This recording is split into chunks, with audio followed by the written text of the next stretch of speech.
IPhone made by Samsung. খুব অদ্ভুত শোনা যাচ্ছে তাই তো, যে আইফোন তৈরি করছে স্যামসাং। আচ্ছা, ব্যাপারটা এরকমই হতে যাচ্ছে, একটু পরে না হয় বুঝিয়ে বলবো। ওদিকে অনার 600 সিরিজ স্মার্টফোন কী নিয়ে আসছে সব কিছু জানা যাবে আজকের ভিডিওতে। তাছাড়া অনেকগুলো ইন্টারেস্টিং নিউজ রয়েছে। মানে আপনি টেক নিউজ দেখছেন, প্রতি শনিবারে আমাদের চ্যানেলে টেক নিউজ থাকে, তো আজকেও ইন্টারেস্টিং অনেকগুলো নিউজ থাকবে। বাট আপনাদের জন্য একটা দারুণ সুখবর আছে। আমরা প্রতি রবিবারে আস্ক সাম করি, প্রশ্নোত্তর পর্ব।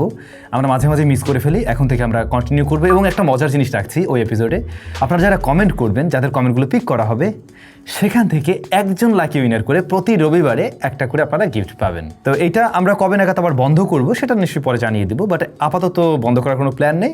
আমরা এই আগামীকালকে যে রবিবার, কালকে থেকে এটা প্ল্যান করছি।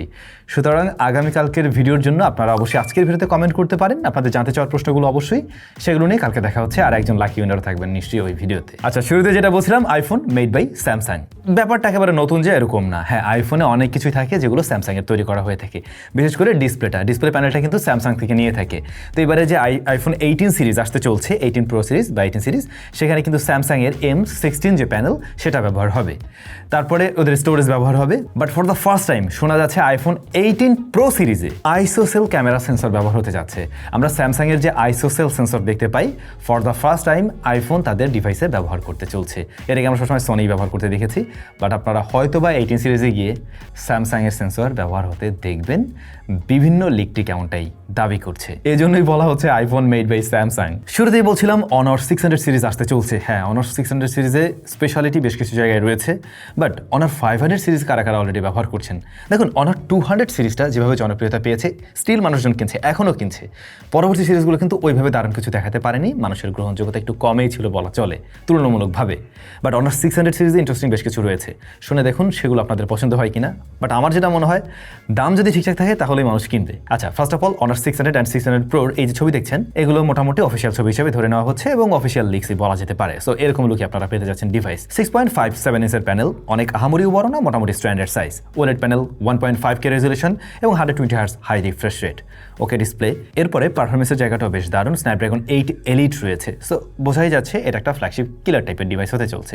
UFS 4.1 হলো গিয়ে storage type and 12 GB RAM দিয়ে শুরু হচ্ছে এই ডিভাইস। 200 মেগাপিক্সেলের মেইন ক্যামেরা, এই মেইন ক্যামেরায় OIS থাকবে এবং এই ডিভাইসটাতে টেলিফটো জুম লেন্স পাচ্ছেন। বাট সেটা কত এক্স অপটিক্যাল সে ব্যাপারটা এখনও ক্লিয়ার না, কিন্তু এটুকু জানা গেছে ডিজিটালি সর্বোচ্চ জুম পাওয়া যাবে 120x পর্যন্ত।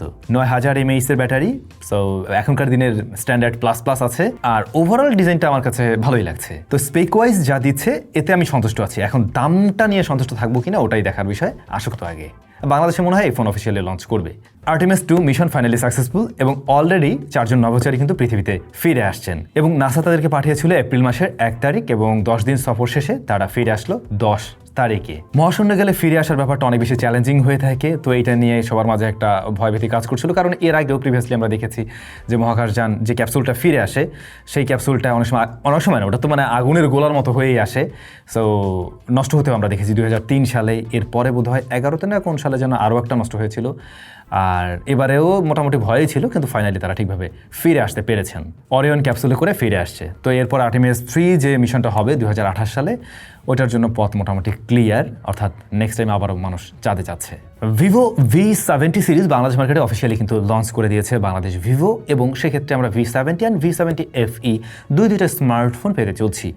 ভিভো V70 FE এটা তুলনামূলকভাবে একটু কম দামি স্মার্টফোন এবং অলরেডি আমরা এটা নিয়ে কাজ করছি, আমাদের চ্যানেলে রিভিউ পাবেন, আশা করছি আজকে আপনারা পাবেন। সো চ্যানেলে চোখ রাখুন। Vivo V70 FE camera smartphone. এই যে এই মুহূর্তে যে ক্যারেক্টারটাকে আপনারা দেখছেন, হয়তো দেখে আপনার মনে হচ্ছে just a Disney character, right? Olaf. এটা একটা রোবট এবং এটা তৈরি করেছে এনভিডিয়া, গুগল অ্যান্ড ডিজনি একসাথে কম্বাইন্ড হয়ে এই জিনিসটা তৈরি করছে। হিউম্যানয়েড রোবট বলা যেতে পারে, যে কিনা AI এর মাধ্যমে বিভিন্ন কাজবাজ করে এবং মানে ওর ফ্লুয়েন্সির ক্ষেত্রে, অর্থাৎ ওকে যখন কোনো কিছু জিজ্ঞাসা করছেন, ওর মুভমেন্ট সব কিছু এত বেশি ন্যাচারাল, আমরা যখন ডিজনির কোনো ক্যারেক্টার দেখি অলমোস্ট সেরকমই লাগবে। আপনার মনে হবে যে কোনো একটা ক্যারেক্টার জাস্ট বের হয়ে আসছে টিভি স্ক্রিন থেকে, এরকম একটা ব্যাপার আর কি। সো এইটা রেগুলার লাইফে আপনাকে একটা মানে ফ্রেন্ডলি সহায়তা দিতে পারবে, একটা কম্পানিয়ান হিসাবে কাজ করবে আর কি। আমি জানি না এটা আদৌ ওইভাবে মানে কমার্শিয়ালি সেল হচ্ছে হচ্ছে কিনা, নাকি জাস্ট একটা প্রোটোটাইপের মতো ওরা তৈরি করেছে। সে যাই হোক না কেন, যারা অফিসিয়াল ডিভাইসের জন্য ওয়েট করছিলেন, আগামীতে ঈদ আসতে চলছে। ঈদের আগে আগে বেশ কিছু ডিভাইস নতুন করে লঞ্চ করবে প্রায় প্রত্যেকটা স্মার্টফোন ব্র্যান্ড থেকে, যতটুকু আমরা জানতে পেরেছি। তবে একদমই স্পেসিফিক মডেল কোন প্রাইস সেগমেন্টে আসছে সে ব্যাপারটা এখনও ক্লিয়ার না। আর প্রত্যেকটা ভিডিওতে আপনারা কমেন্ট করে থাকেন সাম ভাই এই মুহূর্তে আনঅফিসিয়াল ডিভাইস চলবে কি না। আসলে পরবর্তীতে কোনো নির্দেশনা আসেনি যেহেতু, সুতরাং বিক্রিও হচ্ছে, অবশ্যই চলার কথা।